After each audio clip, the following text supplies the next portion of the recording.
my time, I've come across older and newer games that have given me different experiences, and sometimes new games will give me new perspectives on older titles upon revisiting them. The kid me was easily impressed back then, and now it's the opposite as I've grown up throughout the 2000s and the 2010s and are now seeing games as they are today, where it's like, if a game comes out and it's good, awesome. If not, whatever. And if it ends up being disappointed, well, I'm not really surprised because I've learned to temper my expectations year after year, where it's now a case of, if it's shit, then whatever.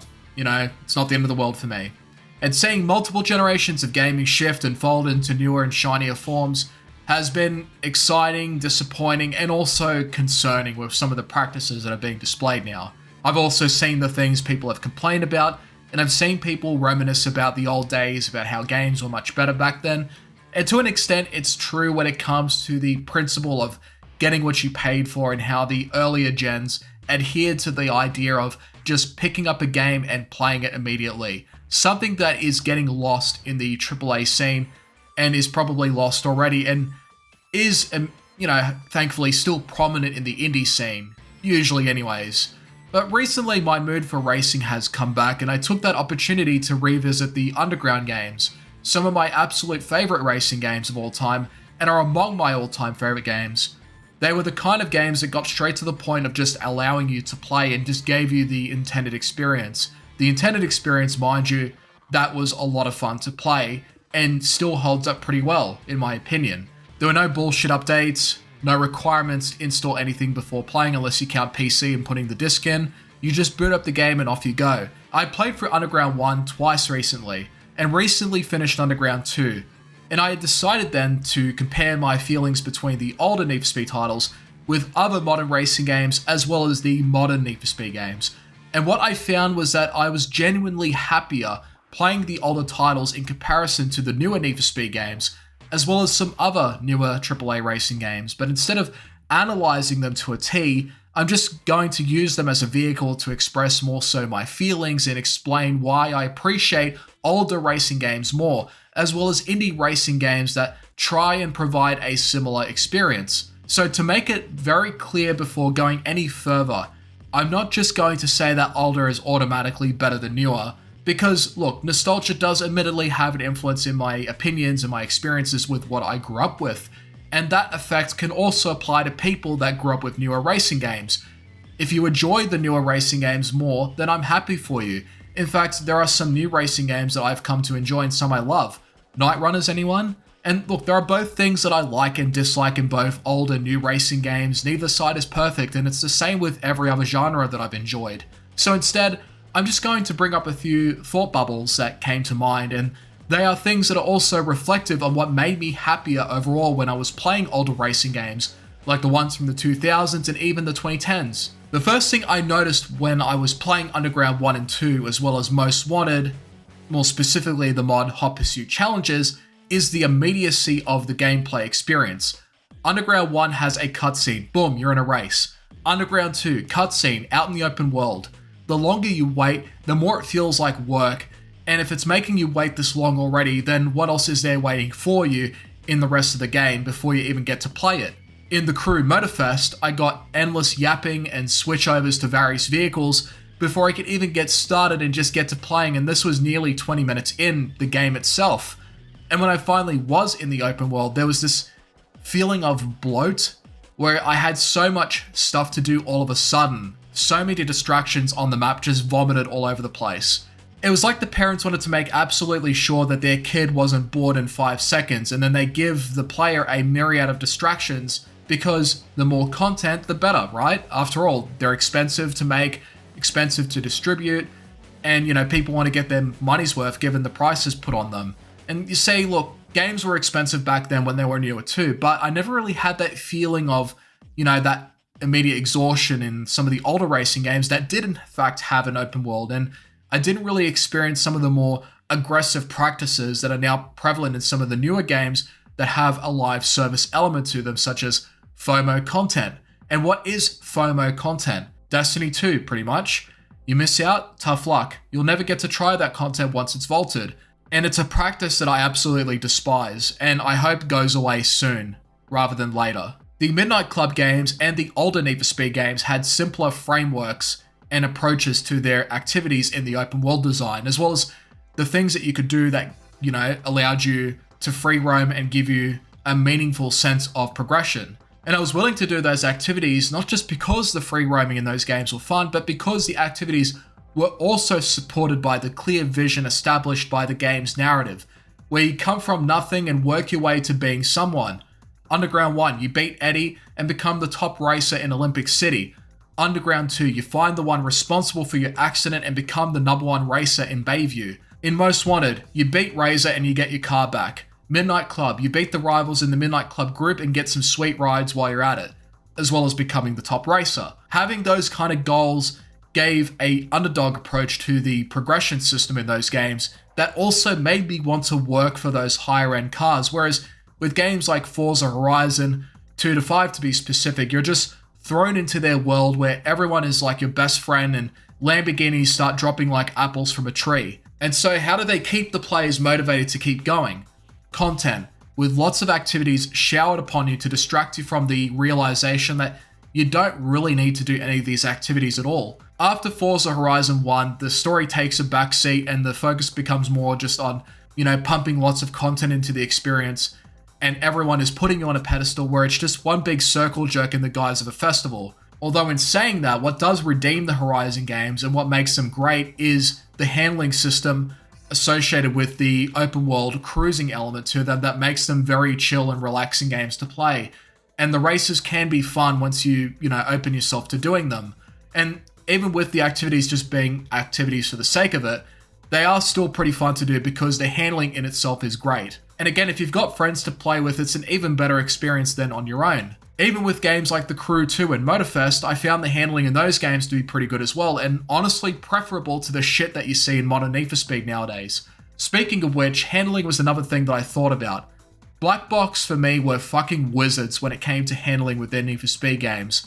Their games either had unique handling models, or models that polished what came before, not you, and they felt great to play. I never really felt like the car was working against me, but what it would feel like instead was whether I had the skill to handle the cars themselves. Compare this to, say, Need for Speed 2015 and to an extent the later titles, although not anywhere near as much as 2015. The opposite was happening. I wanted to drive a car, but 2015 wouldn't let me because of how fucking atrocious the handling model is in that game. A handling model which has been reintegrated into Payback, Heat, and Unbound. And while those games play much better, they're still based on a handling model that does not feel anywhere near as good as some of the older Need for Speed titles. Even ones like Hot Pursuit 2010 or Most Wanted 2012 for that matter. And those are games that have a drift mechanic associated with the handling system. For me, handling is the single most important thing in a racing game. Nothing else matters until this is done right. And if your game's handling model is not fun at all, then your game sucks. I'm sorry, it is dog shit and it should just be dropped immediately. I know it's harsh, but that's what I honestly believe. And playing a game like, say, Most Wanted 05 and then going to 2015 immediately afterwards just made me realize that. And you want to hear something sad? I had more fun playing the DS version of Underground 2 than I did with 2015. Why? Because even though it's janky and nowhere near as good as its own base game, it didn't take every opportunity to fuck me over with the obsession of breaking to drift that 2015 throats the player with. Hell, I'd even rather play the DS version of Most Wanted because even though that game is atrocious, it's at least one of those so bad it's good kind of games where you can just point and laugh at how bad it is. With 2015, it's just miserable from beginning to end because of how terrible the handling model is. And hell, even 510, the PSP version of Most Wanted, that was a game I had more fun with, just on the principle of handling better in comparison to 2015. In saying that, the feeling of handling is subjective still. Someone could turn around and tell me I'm actually with what I said, and that's fair enough. It's conceivable that I may be exaggerating some things and making a bigger deal out of it than they actually are. And you know what? You might be right.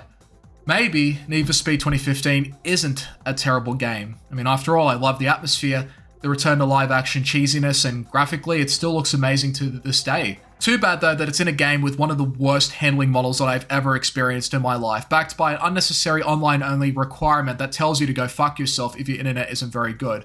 I honestly don't know how I put myself through it beginning to end and managed to finish the game. I'm still trying to figure that out, honestly, because this game is just offensive when it comes to the handling system in my book. And with Unbound, it feels much better to play. Hell, I'd even say that it's a really good Need for Speed game. Even Heat, that was another Need for Speed game that I liked. But again, it has that same kind of handling model that I just don't like as much as some of the black box Need for Speed games. And hell, even 2010 Hot Pursuit and Most Wanted 2012 had handling models I genuinely preferred, even though they still have a similar system somewhat. With 2015, Heat and Unbound, not so much the last two, but more so the first one, they felt very off to play, especially when you're doing the whole brake to drift shit, which felt pretty robotic, whereas in Hot Pursuit 2010 and even Most Wanted 2012, it felt a bit more natural in my opinion. Although, to be honest, I would rather that they just get rid of it entirely and try to modernize a handling model similar to what Black Box did in the 2000s, or at the very least, something completely divorced from what 2015 started, because they need to just let go of this whole system entirely, start from scratch with a new Need for Speed game that has a different handling model, more reminiscent of, even at the very least, games like Horizon or The Crew, but a bit more arcade-like. That's my opinion anyways. Either way, this handling model needs to fucking go straight away. They need to just let it go and make something completely different in the next Need for Speed title, because it's getting old now. The last thing I wanted to talk about is the idea of pick up and play. People gravitate to older games because it reminds them of a simpler time in life, or they're at a stage in life where newer games just ask too much from them, and they just don't have much time left to do all of the things that are asked of them. And I don't mean in terms of difficulty, but I mean busy work, with how much stuff you have to do to get the complete experience. A lot of open world games are bloated with content to keep you busy, and sometimes it works and sometimes it doesn't. And sometimes I'm just not in the mood for it, period. And if it's going to be there, it should at the very least be fun to free roam in. The older I get, the more I appreciate smaller, bite-sized, linear pick-up and play experiences, or at the very least, open world games with a meaningful amount of content that is still manageable on a certain scale that doesn't ask me to commit my entire life to it just to finish it. And my relationship with things like open world and story has become more of a case of, it's great if it's done well, but if the gameplay is good and replayable, then I don't mind as much if the story is bad, and I hope at the very least that the open world is fun to explore and free roam in. Just Cause 2, Borderlands 3, and Monster Hunter are examples of games that have great and replayable gameplay, but whatever or even bad stories. Like seriously, who gives a fuck about the story in Just Cause 2? Anyone? Anyways, with racing games, they're perfect when it comes to the pick up and play idea behind the making of a game, because the biggest focus, generally speaking, is on the gameplay, ensuring that it feels good to play to begin with, and you want that feeling as soon as possible. And for me personally, a good portion of 2000s arcade races, and even some early 2010 titles, do a great job of just giving me what I want right out of the bat. And they exhibited handling models that were fun to handle and weren't massively concerned with trying to be realistic just because it's modern. However, new racing games can still be really good. I've enjoyed The Crew 2 and I've been enjoying Motorfest so far.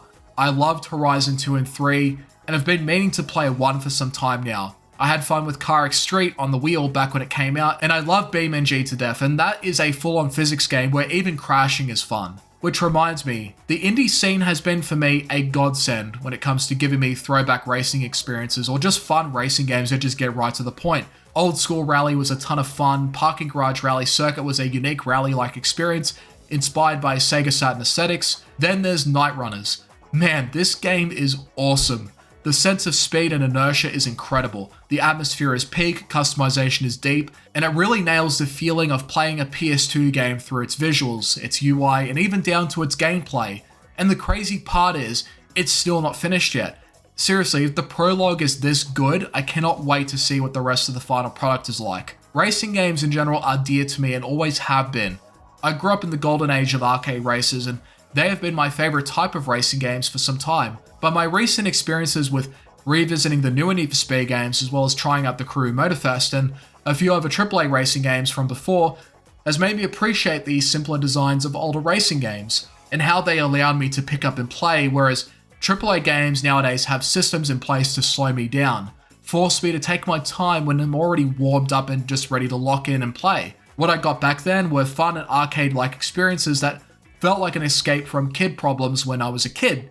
If you gave me a PS2 and a copy of Need for Speed Underground 2 or a copy of Midnight Club 3 Dub Edition Remix, then I would be a happy kid for the entire day. As an adult though, I still have a blast of those games, but I can also see the flaws that they exhibit in their gameplay and their design decisions. Regardless though, what they have ultimately is something that is getting lost to time, and thankfully the indie scene is trying to return the simple pick up and play nature of older gen gaming that is missed, and something that I miss.